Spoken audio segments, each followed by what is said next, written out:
100. Да, на слайде. Экран видно. Это я. Ну, слайды, да. Я расшарил. Так. Вот теперь должны быть еще английские субтитры на русскую речь. Отлично. В общем, да, тогда, наверное, будем начинать. Всем привет. Меня зовут Артем Шевченко. Я через пару минут о себе подробнее расскажу. Но в первую очередь пару технических моментов. Хотя в жизни я достаточно много провел разных лекций, но для меня это, как ни странно это звучит сегодня, первая удаленная лекция. И второе, что касается, в принципе, удаленных митингов, я тоже их регулярно провожу, но через Google Meet. Андрей Сергеевич сказал мне, что Google Meet не вариант, так что, опять же, через Zoom я провожу что-то впервые. То есть сегодня мы вполне можем столкнуться с какими-то техническими трудностями. Ну, в общем, посмотрим. По поводу шумоподавления. Я не знаю, насколько хорошо Zoom его выполняет, но для начала я бы, наверное, попросил вас не выключать микрофоны. Потому что, честно говоря, ну, опять же, для меня это первая удаленная лекция, я так немного почитал в Гугле, там, что другие люди пишут, и для меня вот именно ощущение, что я разговариваю сам с собой, наверное, это будет достаточно странно. И если вы можете микрофоны включить, там, кто, не знаю, кто они находятся там в супершумном месте, и если у нас с шумами будут проблемы, тогда мы их уже будем решать по мере их поступления. Да, нет, я не знаю. А можно субтитры выключить? А то они как бы не совсем переводят то, что надо. Да, я понимаю, что сейчас они не переводят, просто они нам буквально через минуту понадобятся. Вы лекцию на английском читать будете, я так понимаю. Это мы сейчас посмотрим, сейчас как раз про это поговорим. А вы можете микрофон включить? Все, кто есть? Я не знаю, вообще есть ли такая практика, но давайте так попробуем, типа, что у нас было ощущение нормальной аудитории. Обычно это не наилучшая практика включать все микрофоны. Это мы лучше очень видео плохо включим, обычно. да, чем микрофоны, потому что у нас вполне могут быть шумы уведомлений, как бы мы их не отключали, а видео нормально. Ну, то есть вы будете видеть, что мы вас действительно слушаем. Да нет, видишь, что слушать, ну, хотя, может, тоже неплохо. А уведомления же можно выключить, в принципе. Есть же на каждом компьютере, наверное, какой-нибудь... Или у кошки мяукает каждые 2 минуты. Ну да, это, конечно, меняет ситуацию. Давайте, может быть, так, да, хотя бы кто-то, у кого там более-менее тихо, включить микрофон, чтобы я хотя бы хоть какую-то реакцию слышал на то, что я говорю, а не говорил совсем в тишину. Там, ну, у кого там могут быть посторонние... У меня тоже могут соседи начать ремонт, на самом деле, в любой момент, но я-то не могу микрофон выключить все равно. В общем, да, давайте вот кто может, тогда включите микрофон. Так, следующее у нас это по вопросам. На странице, на экране сверху вы должны сейчас видеть ссылку. Да, есть она? По которой нужно задавать вопрос. Угу. Да, в общем, назовем это страницей вопросов, и она примерно выглядит вот так, как на этом скриншоте. Две главных возможности этой страницы, ну, скорее всего, многие уже и пользовались, но я повторюсь, да, что первая возможность – это задать новый вопрос, вторая возможность – это апвоутить, я даже не знаю, как это по-русски правильно сказать, поставить пальчик вверх для существующего вопроса. И суть, ну, если вы хотите, если вы тоже хотите, чтобы я ответил на этот вопрос, тогда ставьте пальчик вверх, и я буду знать, что этот вопрос, он действительно более актуален еще, ну, для нескольких людей. Я очень прошу вас активно вот этим пользоваться, там и новые вопросы задавать, и апвоутить существующие. Сразу, как только вам что-то непонятно по ходу лекции, сразу же идите на эту страничку, не тяните. Если вопрос уже есть такой, там, вы его там сходу увидели, да, тогда поставьте апвоут. Если нет, ну, напишите новый вопрос. А голосом вопросы задавать не голосом тоже можно задавать вопросы, но в том случае, если вы уверены, что, ну, более-менее уверены, да, что у вас актуальный вопрос, что он актуальный в тему, да, просто, ну, часто бывает такая ситуация, что ты там сидишь, ты не знаешь, ну, во-первых, Ну да, разные ситуации, разные могут быть причины, почему многие люди, студенты, не готовы задавать вопрос голосом. Я не знаю, может быть, там за эти годы, с тех пор, как я выпустился с универа, там все кардинально изменилось, и все готовы, все с легкостью могут задать любой вопрос, который у них возникает голосом. Конечно, это, наверное, будет хорошим вариантом. С другой стороны, если тебя там перебивают очень часто, это тоже не очень удобно лекцию читать. Ну, если... Так что я даже не знаю. Ну, вот если вы чувствуете, что вопрос уместный, да, задавайте голосом. Если есть какая-то неуверенность, задавайте на странице. Окей, понятно. Спасибо. Так, давайте я эту ссылку скопирую и вставлю ее в чат. Где тут чат? Чат. Так, вот, чат. А у нас какого-то канала или чата в Телеграме не будет по курсу? Я подумаю насчет этого. Честно говоря, я не такой уж пользователь социальных сетей. Единственная социальная сеть, которой я пользуюсь регулярно, это Slack рабочий. Но я подумаю об этом. Давайте... Ну или, знаете, как, вы можете сами организовать и мне прислать ссылку. Так нормально будет? Да, без проблем. Да, спасибо. Так, что у нас дальше по вопросам? Ну, в общем, да, по вопросам я просто хочу, чтобы здесь был рефлекс, независимо от того, кто из вас там более смелый, кто менее смелый, чтобы у каждого был рефлекс, что если что-то непонятно, не нужно там что-то думать, взвешивать, там это я прослушал, не прослушал, там глупый это вопрос, не глупый. Просто я хочу, чтобы вы действовали по алгоритму, там что-то непонятно, переходите на страницу, по вопросам пробежались, если вопрос уже есть, там, ставьте палец вверх, нету, добавляйте новый вопрос. Но это в случае, если вы не готовы вслух задать. Почему я такой акцент на этом делаю? Потому что, лично я убежден, что незаданные вопросы – это одна из самых больших проблем обучения в универе, по крайней мере, того обучения, как я его помню, да, нашего обучения, что это сплошь и рядом, очень часто, особенно на парах, которые посложнее. Ты сидишь и ты думаешь, что я один не понимаю, там, или есть еще кто-то, много ли таких еще людей, которые не понимают, да. И вот как я помню, это вот у нас в группах, я не знаю, у вас какие группы сейчас, 38-39 или они какие-то другими номерами? С 34 по 39. 34, 39, да, тогда.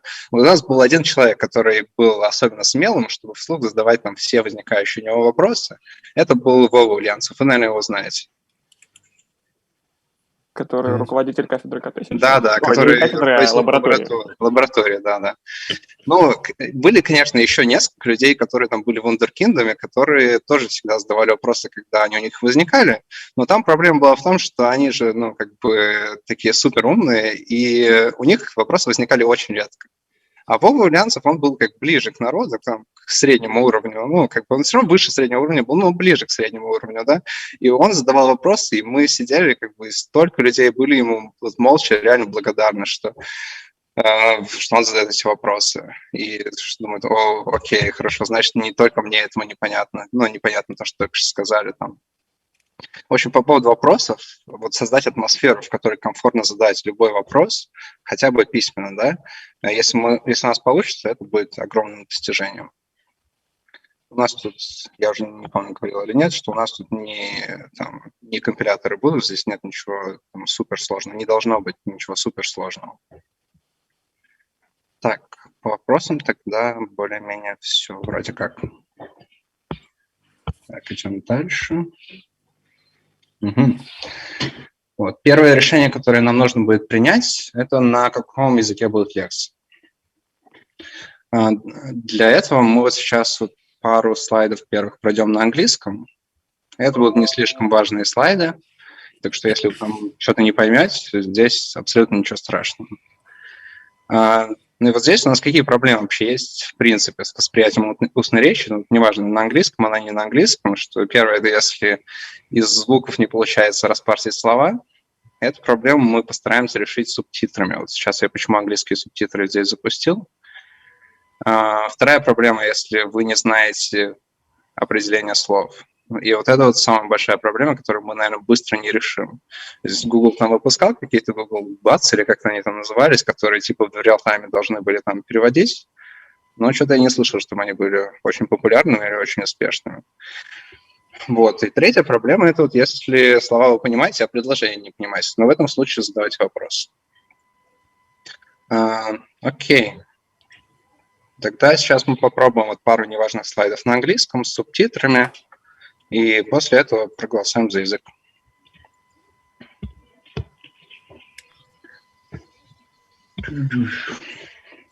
Okay, what about me? I got my master's in 2013.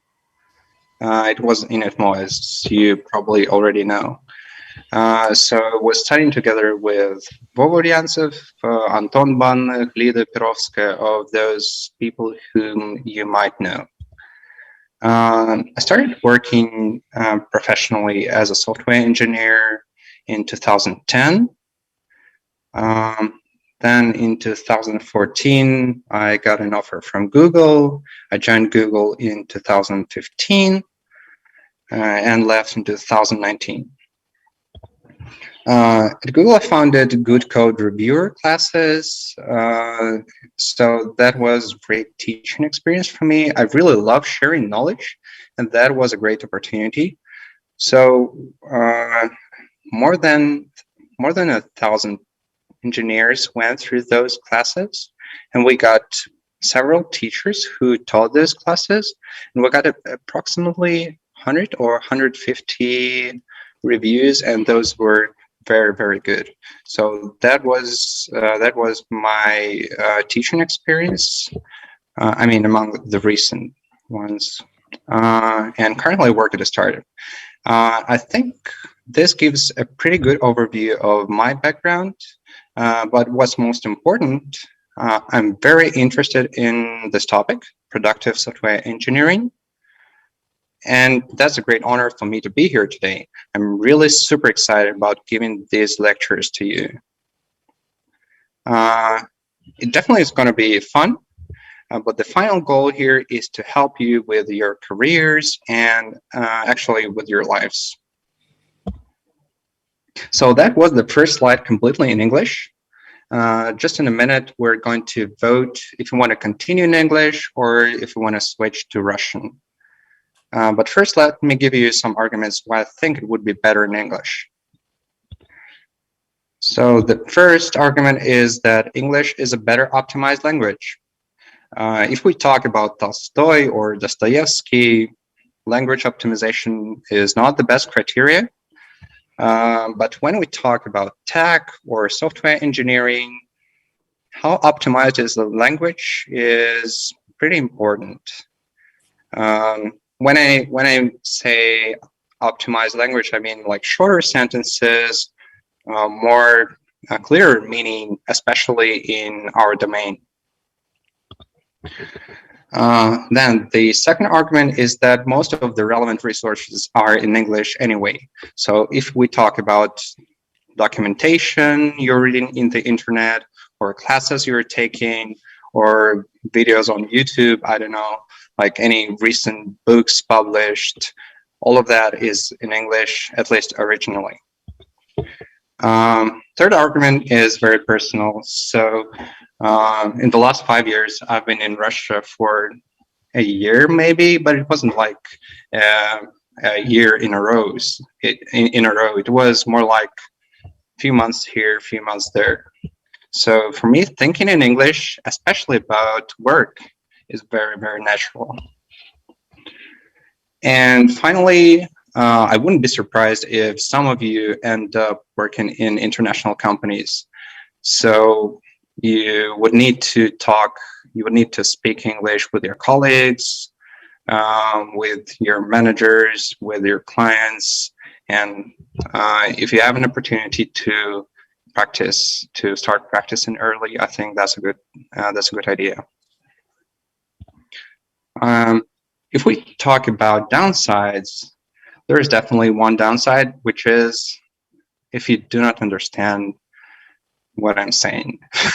And that's a huge downside, you know. It outweighs all the pros. if that's the case. Okay, so now we're going to vote.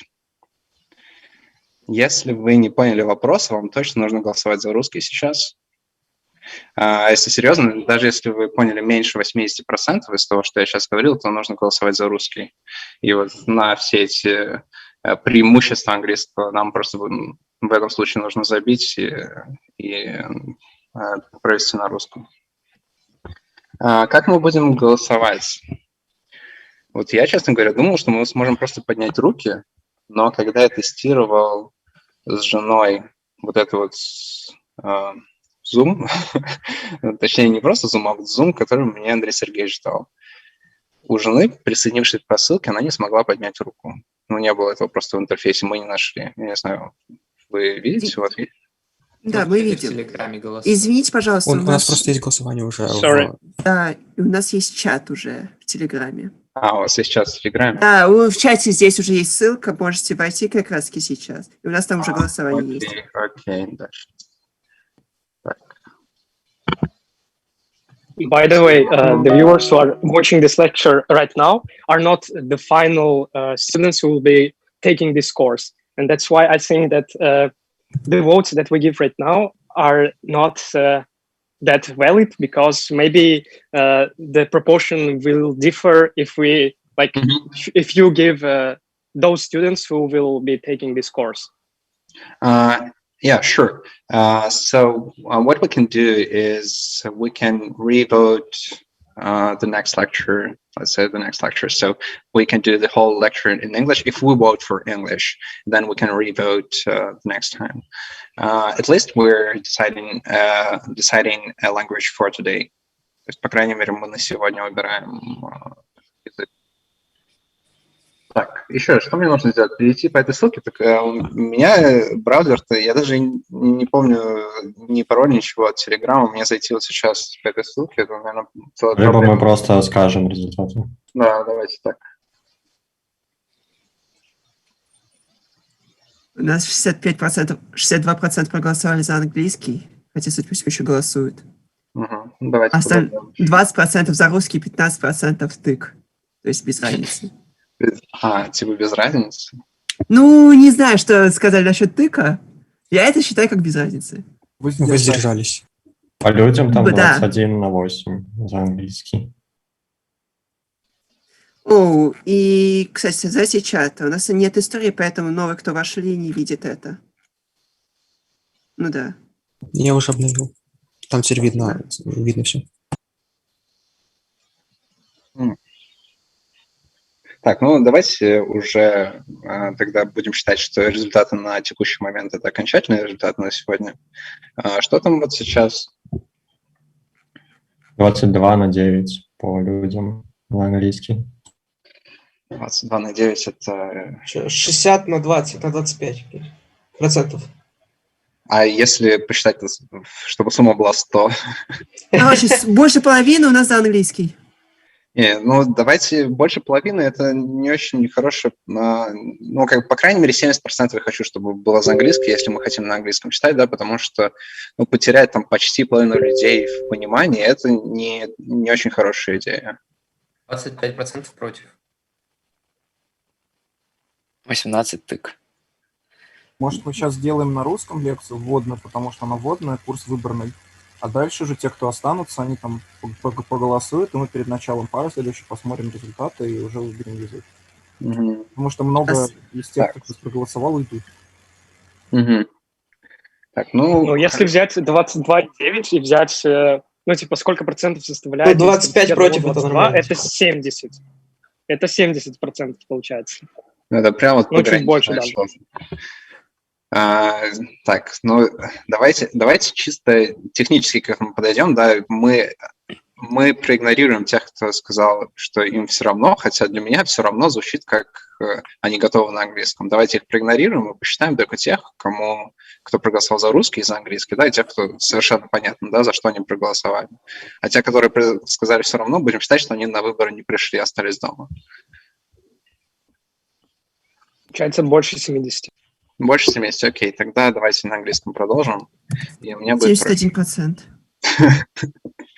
Да, I'm lucky. Okay, so we'll start with the overview. Actually, you can interrupt me from time to time and ask me to speak slower. So if I speak slower, it must be more understandable, I think. Should we ask our questions in English or no, you can ask them in Russian. So I will just use English as a primary language for the lectures. So I will present in English, but we can speak Russian. I mean, yeah, we still can speak Russian. Yeah, you can ask and I can answer in Russian if you want. Okay, so talking about the content of the course, it's pretty hard for me to say what would be in scope because it's very hard to find those like several, I don't know, five umbrella topics which would describe all we're going to talk about. It looks like there are like 30 smaller topics which are so different from each other, and it's very hard to put them in a short list. So what I've done, that's my best try. So we're going to talk about software design principles, code quality, like code review, tools, communication practices, and things like that, and 25 other topics. I don't know. It's much easier to say what's out of scope for me. So this course is going to be language agnostic, methodology agnostic, framework agnostic, application types agnostic. Today we're going to go through the foundational questions like, what is software engineering? And what is the essence of productivity for a software engineer? So basically today we're going to decrypt the lecture's title, Productive Software Engineering. What I mean by that. And you can see here two abbreviations. They are SE, we'll use that for software engineering, and SWE or SWE stands for software engineer. So SWE is very common. You can find it everywhere. SWE, like software engineer. Software engineering, I will abbreviate it as SE just to distinguish between these two.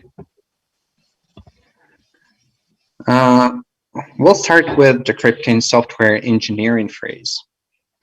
You might think that it's obvious, like why do you need to give it a definition? But it's not that obvious. First, let me ask you a question. Let's imagine you've got your first job offer from a good IT company. What's the minimum salary you would agree to? Let me share a poll link with you in the chat. So, я в чат скинул ссылку. We won't wait for the answer, so we'll get back to that poll later. I'm very curious to see the chart, but what's most important, at least I want you to give an answer to yourself. At least give yourself an answer. Let me repeat the question. Let's imagine you've got your first job offer from a good IT company. What's the minimum salary you would agree to?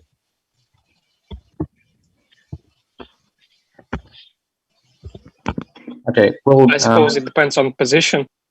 We're talking about software engineering role. So they offer you a software engineer job, or is that what you're asking?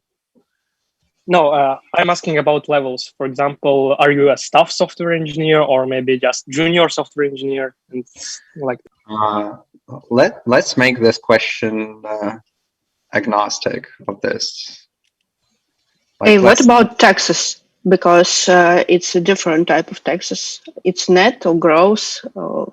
I'm sorry, could you ask the question? Можно по-русски спросить? Что с налогообложением? Потому что все сильно отличается. И в Германии я напишу зарплату минус 50 идет на налоги, потому что это просто не их выплачивать самой. Ну, на самом деле, большой погоды, наверное, это не сделать, потому что, давайте говорить о том, что вы получаете на руки. Все-таки мы в России, да, сейчас? В России принято говорить о том, что вы получаете на руки, и то, что вы получаете в месяц. То есть там, мне кажется, так и сформулировано, если вы по ссылке пройдете. Хотя, наверное, этого там не сказано, да, про налоги не сказано. А про время, про полный рабочий день говорим? Да, если мы говорим про полный рабочий день. Ну, Хорошо. Что-то слишком много неизвестных там осталось. Что-то еще там я забыл. Okay. Talking about software engineering, we'll get back to the poll results later. Now let's talk about software engineering, and let's start with a story. I think it was also a third university year for us. Some of us just started working as software engineers for 10 hours per week or 20 hours per week, but obviously nobody had a significant work experience. It was our first Java lecture with Georgi Korneev. You know him, right? Yeah. Yeah, of course we do. Yeah. So is he still doing these lectures? Yes. Yes. Did you already have them? Yes. Yes. Okay, great. So maybe you know the story then, but let me repeat. Probably some details differ. So here's this phrase he started the first lecture with. He told us, "You think you can develop software, but you cannot." And there were some competitive programming champions in the room, so he added, "Some of you can write tons of working code in 5 hours, but it doesn't mean you're capable of building software." And that was a pretty powerful start. Did he tell you the same phrase? Maybe thousands of times. Okay. So at that point, when I still remember the silence in the room, and I kind of believed him at that point just because, as everybody else, I valued his opinion. But at the same time, I think most of us were silently thinking, like, isn't it an overstatement? Isn't it too much saying that we cannot build software? We. But now, 10 years later, I completely agree with him, at least regarding myself. At that point, I had no idea about software engineering. Let me ask you a question. Why do you think most startups fail? Any ideas? Top reasons why startups fail. Because many of them are good programmers, but bad businessmen. Maybe. They can't collaborate between each other. Organization issues. You mean between, typically startups are small teams, so collaboration within a small team is typically not that hard. So I don't think that's the biggest reason. So let me say it. Let me tell you what I've heard in Y Combinator. So I was at a startup school in Y Combinator, and that's what they told us. So they have huge experience with reasons why startups fail. So the number one reason is no product market fit. Basically, your idea is trash. Like market. There are no people who want to buy it for this amount of money. That's the first reason. And the second reason is the inability to execute the vision. So if we're talking about software engineers cannot make much difference in this product market fit problem. But when we talk about executing the vision, software engineers is everything here. So if you're unable to build a product so that it is easy to use, fast, robust, easy to maintain, easy to iterate on, to build new features. Here, programmers, they either open new opportunities for their company or for their startup, for their project, either open new doors or they close all the doors. And that's not only about startups, it's about, as I mentioned, it's about any project within big companies. That's the same. Startups, they're just more vulnerable because startups, they have a single project and they don't have all the processes in place. Basically, they don't have the defense line, which would guard the projects from developers. So now let's take these two statements and put them together. Let's take Georgy Korneyev's statement and this fact. And my question is, can you derive any conclusions from here? Any conclusions if you take these two statements and put them together? Building a team using only programmers is a bad idea. Честно говоря, плохо слышно. Можно по-русски? Строить команду только из программистов – это плохая идея. Ну, скажем, что я говорю здесь в втором пункте, что неспособность построить продукт, тут не только программисты, конечно, могут быть виноваты и там менеджеры или люди со стороны бизнеса, но чаще всего во многом это именно на стороне программистов происходит. Мне кажется, тут простой вывод, потому что стандартная дилемма в качестве всего ПО в том, что вот мы говорим о каком-то вижене, мы это обычно пользователям транслируем и формируем у них ожидания.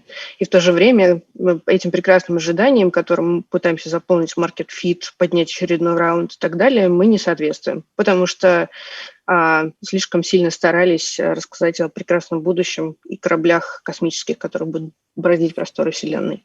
И поэтому очень часто между этими двумя пунктами даже не работает нормальный фидбэк-луп, обратная связь. То есть мы не можем договариваться с маркетологами. И, Так, сейчас, секунду. Мы немножко в какую-то сторону бизнеса уходим. Я, на самом деле, вообще не про это спрашиваю. Я сейчас говорю про то, что, во-первых, недостаточная квалификация программистов – это одна из основных проблем, из-за чего вообще проекты, или стартапы, они уходят в небытие.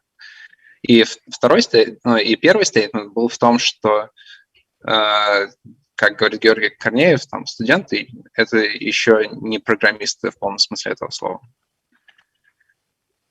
Тогда можно сказать, что… You just cannot build software yet. Основная же часть стартапа отваливается как только появляется хоть какой-то рост. Вот. И внезапно оказывается, что наша инфраструктура и архитектура не предназначены для этого роста. Просто потому, что мы не выдерживаем даже 10 РПЦ. И поэтому, конкретно здесь история тогда заключается в том, что мы изначально не закладывали свой рост и в архитектуру проекта. То есть это из тех стартапов, которые я видела. Может быть, к этому клоните?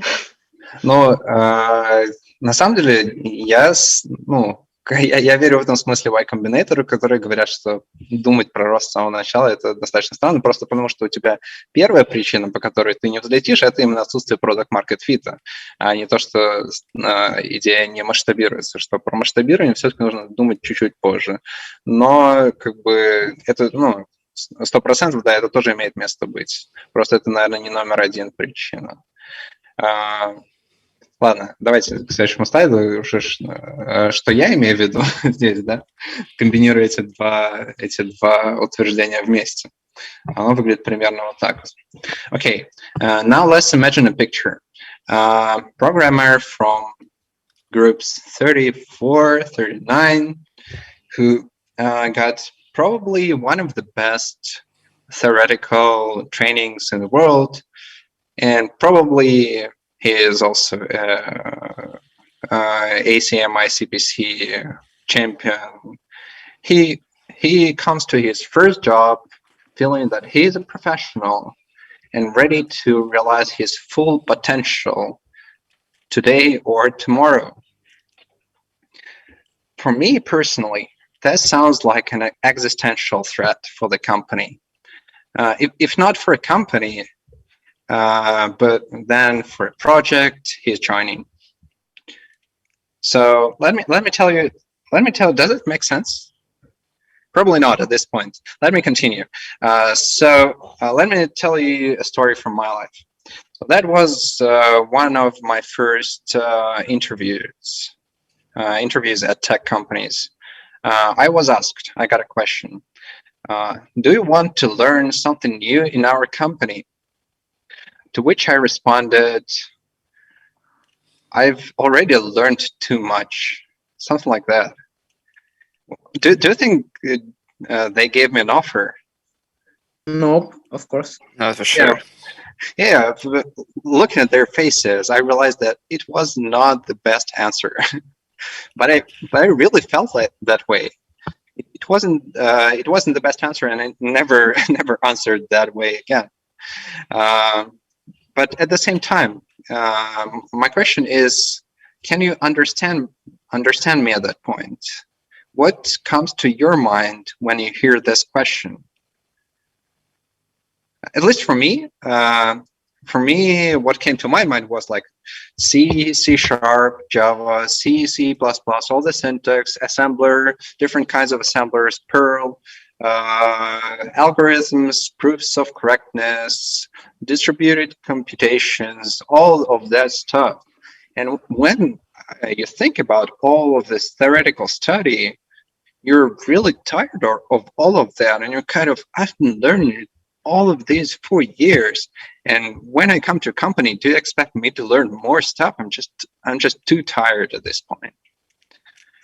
But interviewers in companies, when they ask this question, of course, they mean different type of study. They mean study in practice or learning in practice. And if we get to the bottom, what they really want to know, they want to understand whether you're curious enough and whether you're humble enough to learn from others in their company, to learn from professionals in their company. The basic question they're trying to find an answer for is, are you teachable? I think about the first years of professional software engineer work as a second part of education. That is partially fundamental. If you look at the, how can you do this here? Okay, this way, you see? So I think like this is foundation, and only part of this foundational knowledge can be taught in university, and some of that you will learn at work. Just without that knowledge, you're just not professional. And most people are willing to pay for their education, and that makes perfect sense to me, just because your education makes you capable of building things, building software. Georgi can teach you some fundamentals, Anton Band can teach you some fundamentals, I can teach you some fundamentals, but you can't learn all the fundamentals you need to become professional until you start practicing. And work, not only start practicing, but start working at the same code base for months and months and years. Now let's get back to the salary poll results. I'm really curious to see what do we have there. Let me open the poll results. I don't know if you actually also should be able to see them. Okay, that's good enough. No, I was expecting something worse. So let me give you my understanding. Можете уменьшить масштаб, пожалуйста? Что еще раз? Масштаб можете, пожалуйста, уменьшить? А то у нас обрезанное. Да, мы видим только половину диаграммы. Там практически уже ничего нету. Там какие-то хвосты остались. Ну, мы интересно, сколько минимально захотели. Минимально там 300, можете сами даже посмотреть. Минимально сейчас. Надо...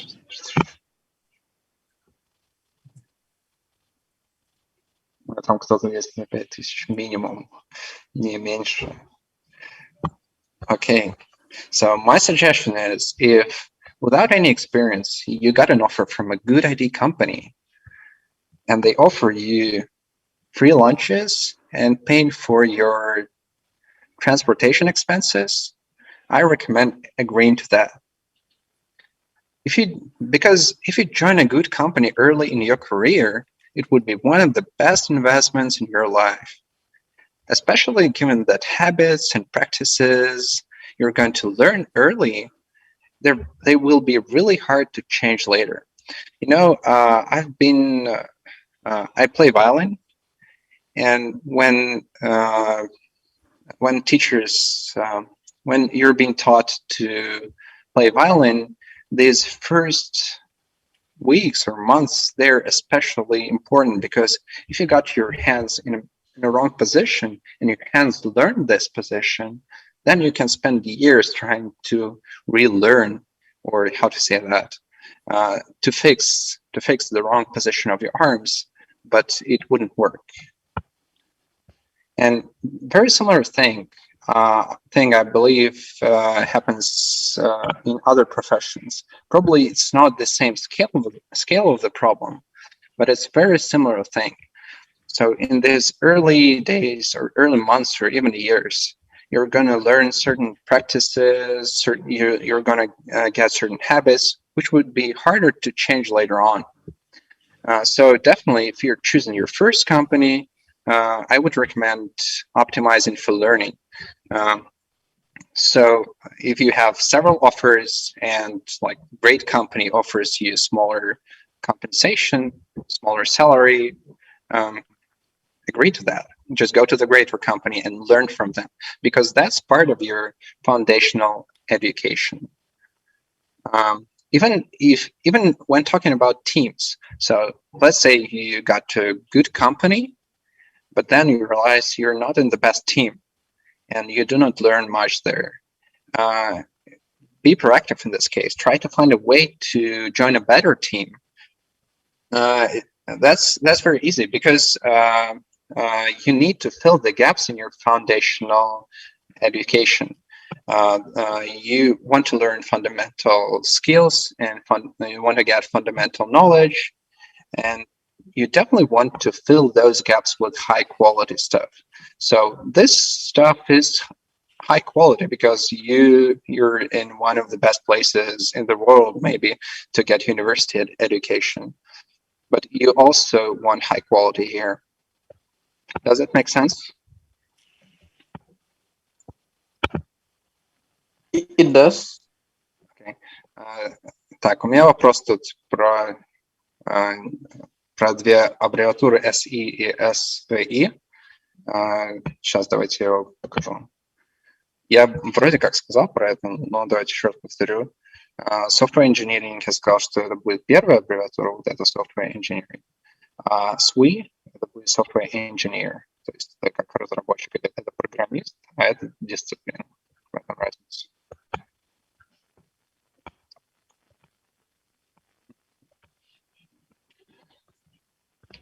Okay, now let's go straight to the definitions. Any ideas what it means? Wait a moment.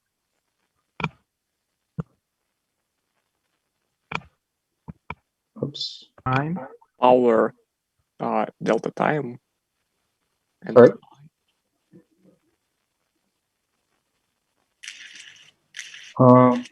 Wait a moment. For some reason, I do not see translation anymore. Let me start the presentation again, because I do not see any translation opportunity here.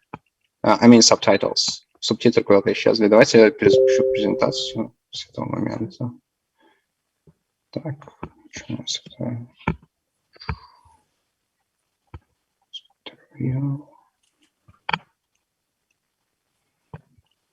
Это, наверное, из-за того, что час прошел, скорее всего. Так. Continue recent. Continue. Okay. Okay, we got the subtitles back. Okay, I'm sorry, could you repeat? Could you repeat? What do you think? Now we do not see. Yeah, this formula. You see it? I think that it's like double integral, and the term P means either power or productivity. And productivity over time. So okay, it is over time, but it's not productivity. It is programming. So P stands for programming here. So let's start with time. If you started with time, let's start with time. The code you're writing, how long do you think it will live?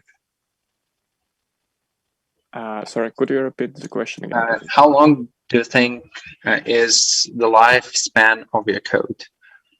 How long do you think your code will live? Well, it will live. It could only start living and never end, actually. Because when you write your code, it slowly becomes legacy.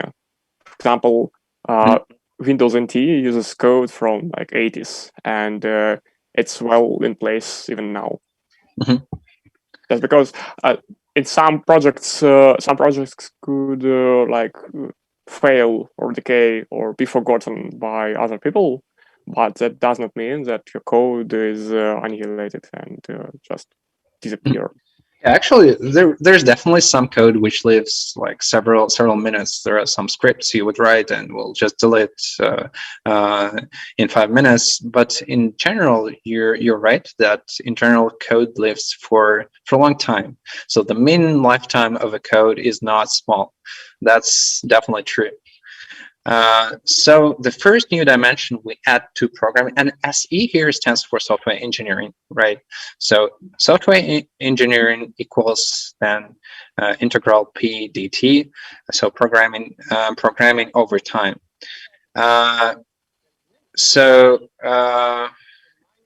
Yes, so basically what we're saying that first of all, software engineering is programming integrated over time.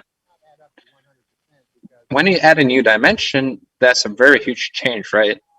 So just like cube is not square and distance is not velocity, the same way software engineering is not programming. So that's a quote from Software Engineering at Google book. If the lifespan of the code is several minutes, like a script or something like that, then software engineering is approximately programming. It is approximately the same as programming. The same way that cube, which you compress far enough in one dimension, is square. But most of the time, it's not the case. Most of the time, that's different. So the time dimension makes programming, transforms programming into something very different from what it originally was. The second new dimension we're talking here about is people or humans. That's what H stands for. So this is time, and this is humans or people. So here is a definition of software engineering from Google, which I think is very good. Let me read it. Software engineering is the multi-person development of multi-version programs. Another way to say it is software engineering is programming integrated over time and people. So we're talking about adding 2 new dimensions here. And the impact of this change is not minor, it is absolutely huge. So now you can probably better see what Georgi means. Software engineering is a whole new world in comparison to programming. Just imagine that you're living in a one-dimensional world and you've learned how to live in it. And then in a blink of an eye, somebody adds 2 extra dimensions to it. Now you're in a completely new 3D world. And your previous knowledge is now, like, it's not absolutely useless, but it is of a very limited value now. And there is actually a very reasonable question. Why would you do that to programming? Like, why would you add those 2 dimensions? And the answer here is also pretty obvious. At least for time, it is very obvious. If you build something that people want, if people want your product, they will want it tomorrow too. And they will want bug fixes. They will want new features. They will want improvements. So that's where time dimension comes from. If we talk about the second dimension, it is a little bit more tricky because adding a second dimension of humans also adds huge challenges. So now you have questions like, how do you work as a team? So that's the question one of you was talking about, working as a team, collaborating. How do you make progress as a team? That's very similar to parallel programming. If you don't know how to write parallel programs properly, using multiple threads may be even slower than a single thread, right? And it even may be dangerous. But on the other hand, single-threaded programs, they have a hard performance limit. So this limit is literally pushing programs into the parallel programming world. When you hit this limit, you have no other choices but to parallelize your program. That's the very same story with software development. Single-person software development has its hard limits. So that's why building great things almost always is a team effort. By the way, many people think that they're an exception to this rule, and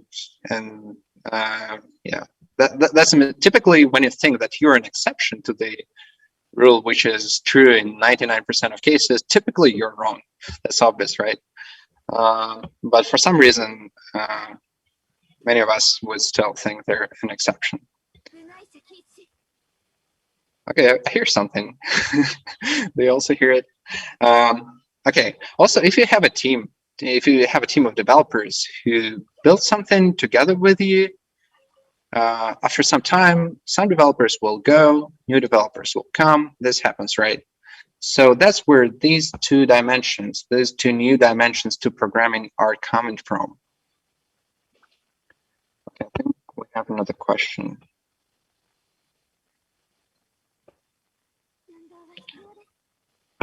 Okay, let me present another question. Don't you think if you work in one of the world's best company, you're getting used to work only with this specific stuff? It doesn't seem like filling gaps in education. To be honest, I think knowledge you're learning in good companies is pretty transferable. Obviously, it would take some time to transfer your experience to other tech stacks, but it's not a really big deal. I personally think so. Yeah, let's go back to the. Let me know if you want to follow up on this question. We'll have questions time at the end. If you want me to clarify something, I can do that. Okay, I think I got it. We just found a bug in Google Slides. Whenever I switch to audience tools and read the question, we'll lose the subtitles, and I cannot turn them back again.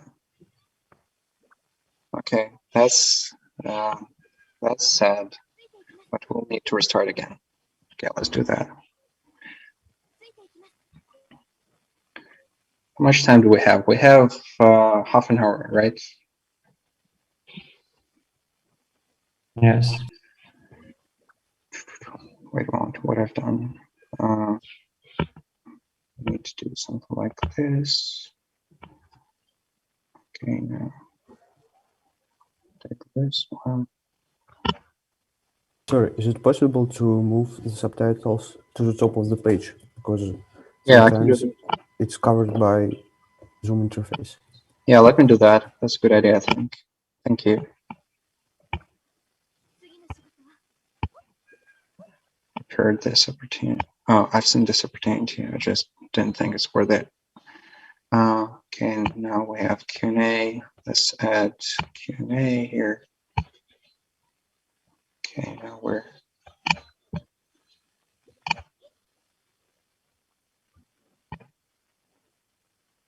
Oh, sorry.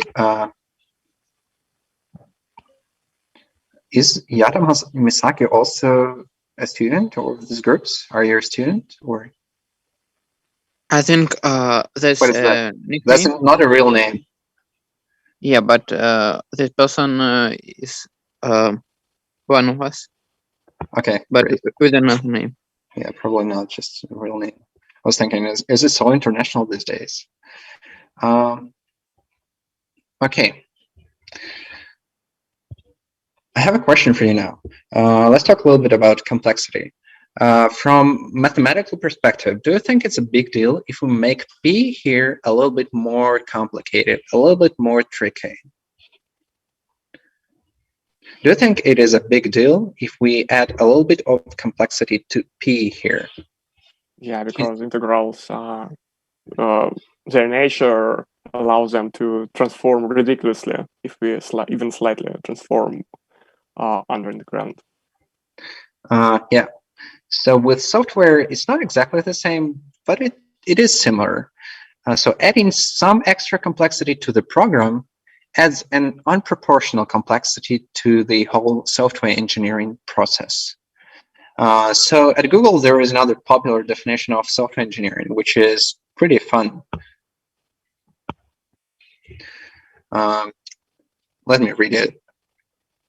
It's programming if clever is a compliment, but it's software engineering if clever is an accusation. Do you understand it? Anybody understands it? I just cannot get the idea. Okay. Okay, I think the idea will be clear just in a minute. So that's actually a huge transformation of principles you would need to go through. If you want to become a good software engineer, you would need to transform your principles you've learned in university. Often students would feel proud of the complicated code they've written. I feel so cool. I understand my super complicated code, right? What it means? It means I'm super smart if I can't understand my super complicated code. Okay. So it's about software over engineering sometimes. Yeah, exactly. It is about over engineering. Yeah, it's also about over engineering. There are other things which make code complex, but over engineering can be one of those things. So if we add 2 extra dimensions here, what happens? Let's say let's say you've written a super complicated code which you understand and you feel very proud of understanding this code. Now let's say somebody finds an edge case where your piece of code doesn't work and makes this finding in a year from now, not right now, but after a year. And my question is, if today your CPU utilization, I mean your HATS utilization is 90% when you're reading the code you just written, what happens after a year when you do not remember some algorithm details anymore? You're confused, right? Your CPU utilization now is more than 90%. Okay, let's make things worse. You've left the company. Somebody else is trying to fix this bug in your code. You can imagine, right, what that person thinks about you at that point. The lesson is, if you're smart, use your superpowers for good, not for evil. Believe me, there is enough complexity in software engineering. Don't ever add extra unnecessary complexity on top of it. Okay, I think that was a pretty good introduction into the topic of complexity.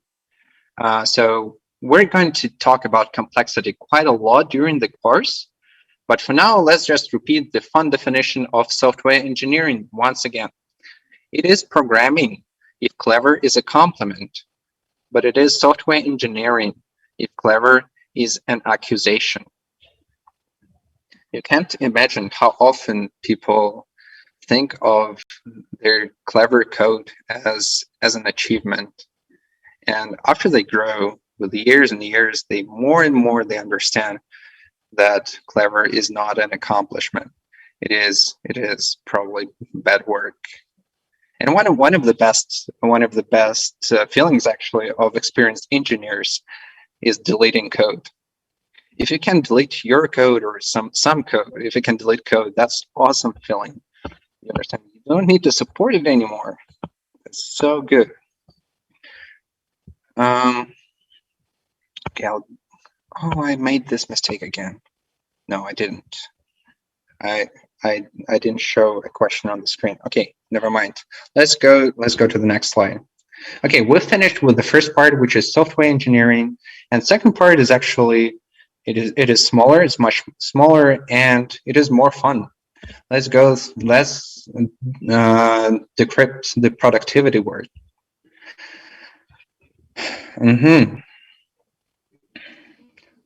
So there is one common misconception. Very often I see SWEs looking at their code as the ultimate goal.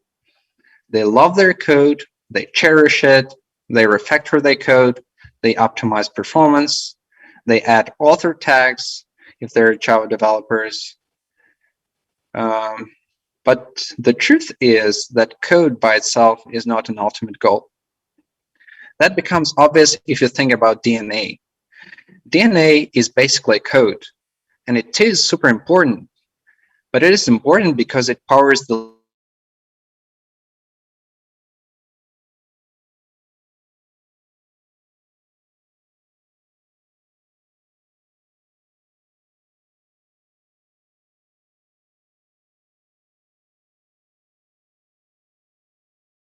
an art. It's a tool to build a product. So it means that we must be productive. Product is at the center of what we're doing as SWEs. So this course is all about productivity.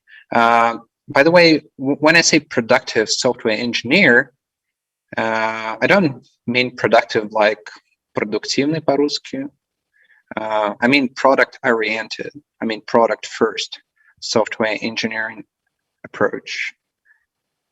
And products, they matter because they make a real difference in a real world for real people. So you can read this part.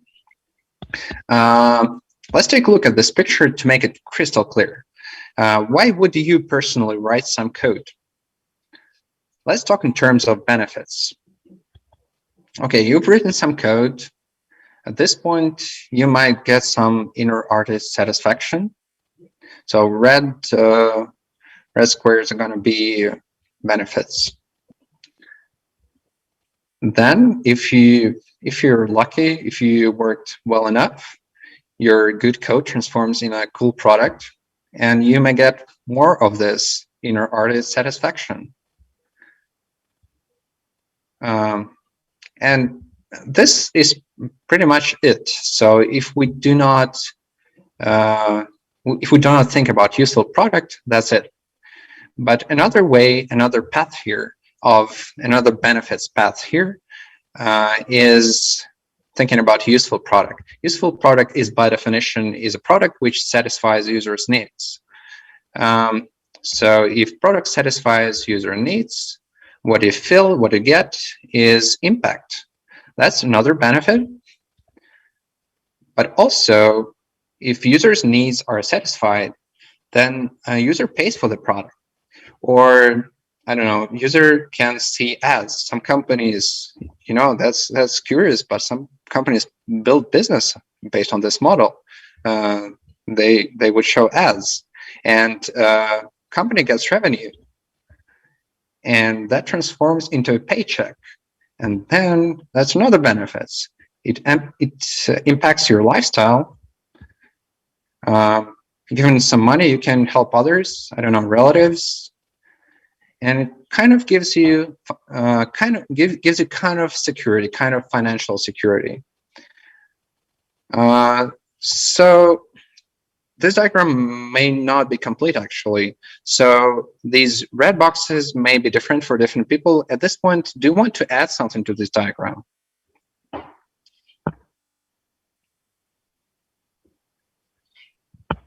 Does anybody want to add something to this diagram, or does it look complete to you? It depends on what model we are. I mean, personally for you.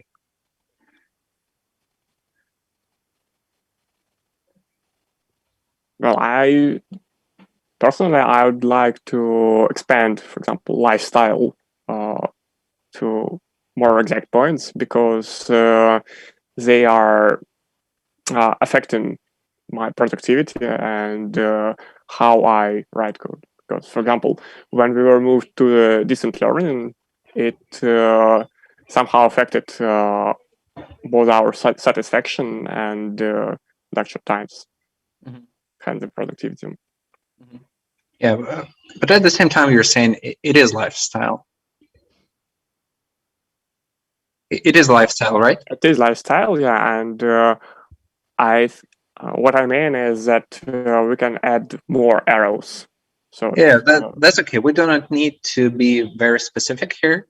I'm asking if I'm missing any like umbrella, like, I mean, big points which are not here. Are there any benefits here which I didn't mention, which you might get from your job?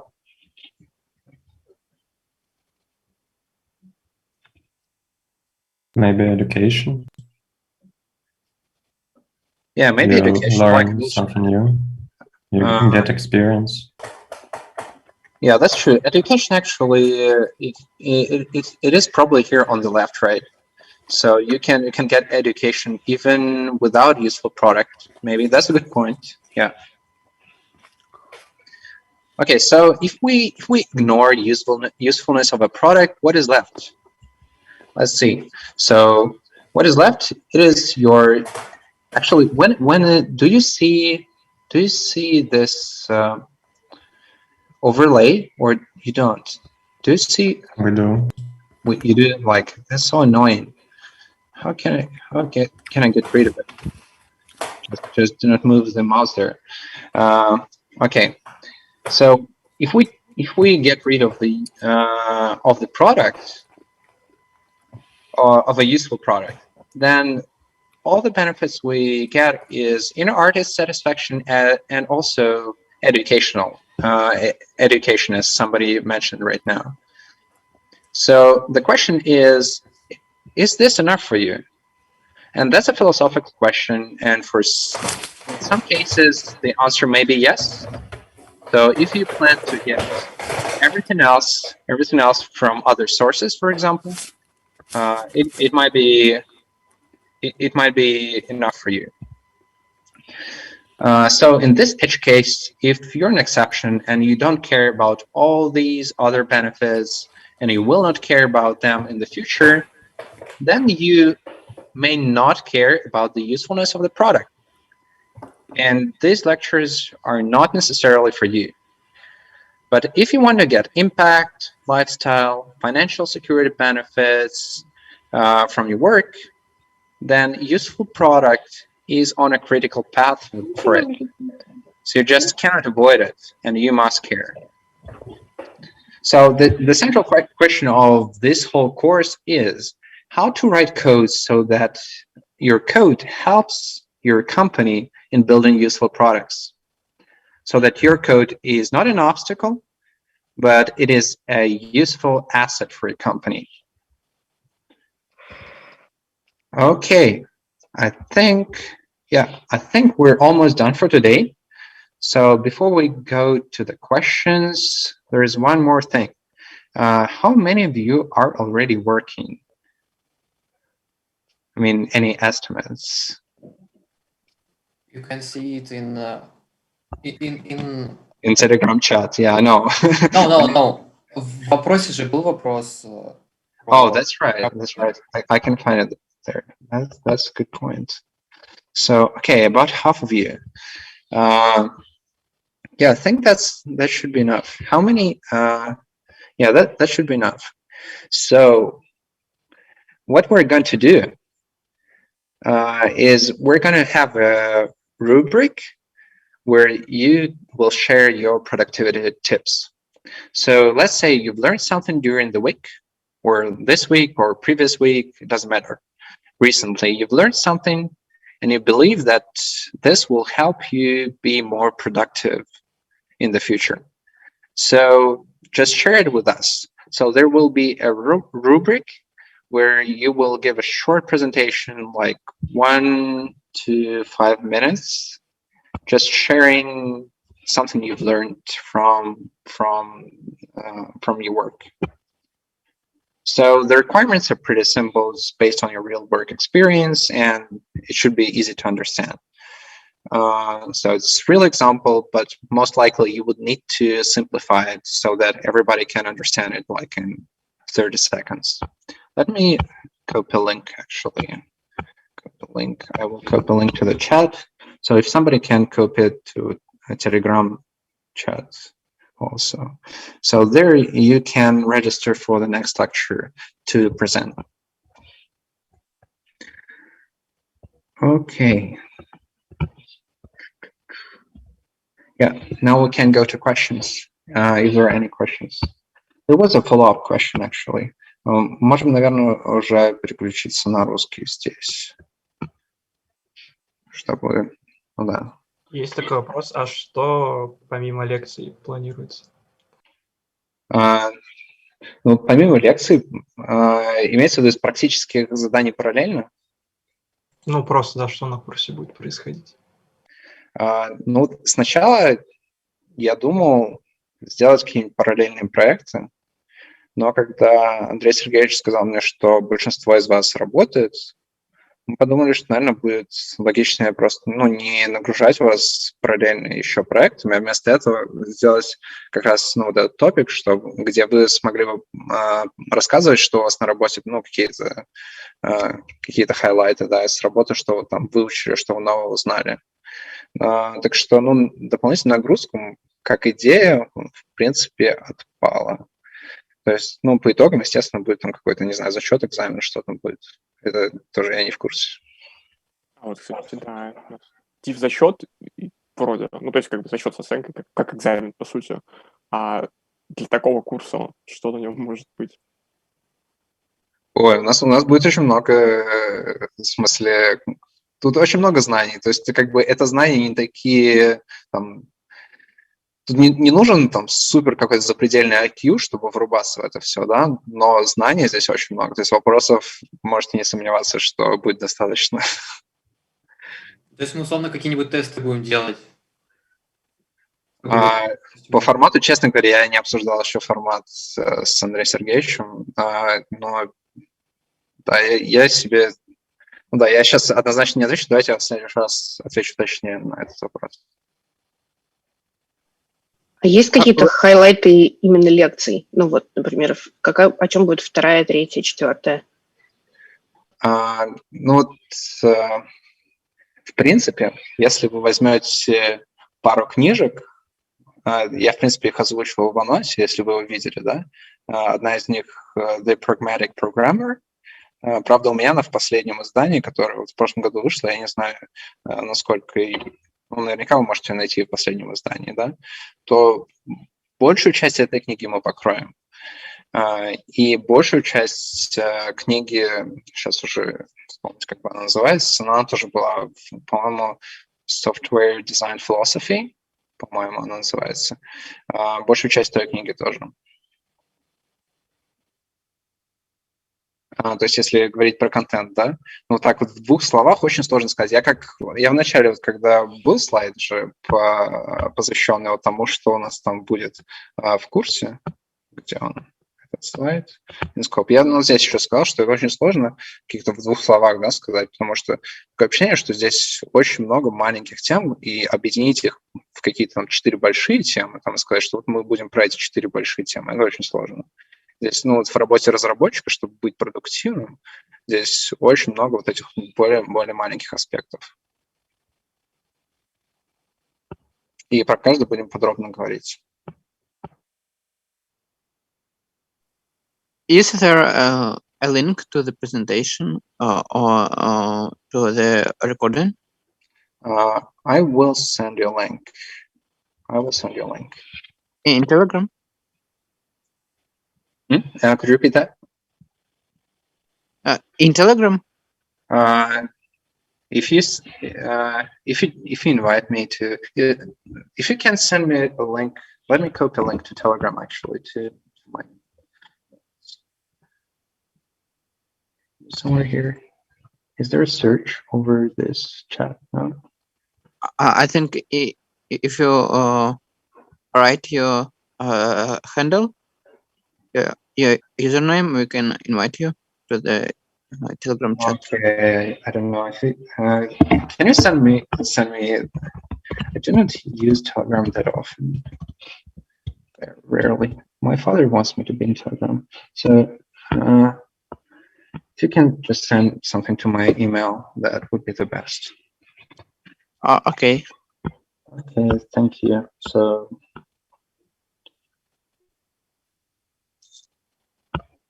any other questions? There is also one follow-up for the question from Yata Misaki. It's a normal practice, at least in Silicon Valley, to switch between big companies after working for a while.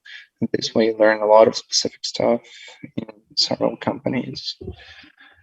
Yeah, I think, I don't know how often does this happen, but yeah, I think it's pretty often. Yeah, that's pretty often. Most of people I worked with, большинство людей, с которыми я работал, они часто были из каких-то других компаний. Окей, тогда в следующий раз, я не могу сказать точно по тому, что у нас будет там через 5 лекций, да, вы можете действительно посмотреть там оглавление книг, получить себе представление о всех этих маленьких темах, в которых мы будем касаться, да. Но в следующий раз мы будем проходиться по первой главе полностью, вот из Pragmatic Programmer книги в последнем издании. Она там называется Philosophy of Pragmatic Programmer, по-моему. И мы будем говорить о характере, о философии, да, то есть о таких более личностных качествах в следующий раз. И мне кажется, что это будет супер интересно, одна из самых интересных лекций в этой серии, в этом курсе. И, наверное, в одну лекцию мы впишемся говорить вот про вот эти фундаментальные вещи, и дальше уже пойдем по более техническим топикам. Окей. Вопрос. Вопрос? Ты сказал под productive, мы понимаем не совсем то, что продуктивный по-русски, а что-то другое. Можешь разъяснить в итоге, что мы имеем в виду? В течение всего курса говорим productive, Productive для меня, как я и говорил, что это от слова product, да, и product, опять же, не то, как я не знаю, как сейчас product звучит по-русски, да, но когда я уезжал, product это было все-таки что-то из пятерочки. Product, естественно, да, мы говорим про любой, там, не знаю, search, какое-то приложение, app, там, и так далее, чтобы не получалось в результате того, что вы делаете как разработчики, да. И productive здесь именно в смысле, что это product first, что мы пишем код с мыслью о том, что мы пишем его так, чтобы облегчить создание продукта, или чтобы облегчить итерирование в продукте, чтобы в продукт было легче изменять, чтобы было легче его улучшать, чтобы в нем было легче фиксить баги, и чтобы юзеры в конечном счете были довольны. То есть, такая ориентация, да, что мы говорим не о коде самом по себе, да, а коде, который служит продукту. Да, спасибо.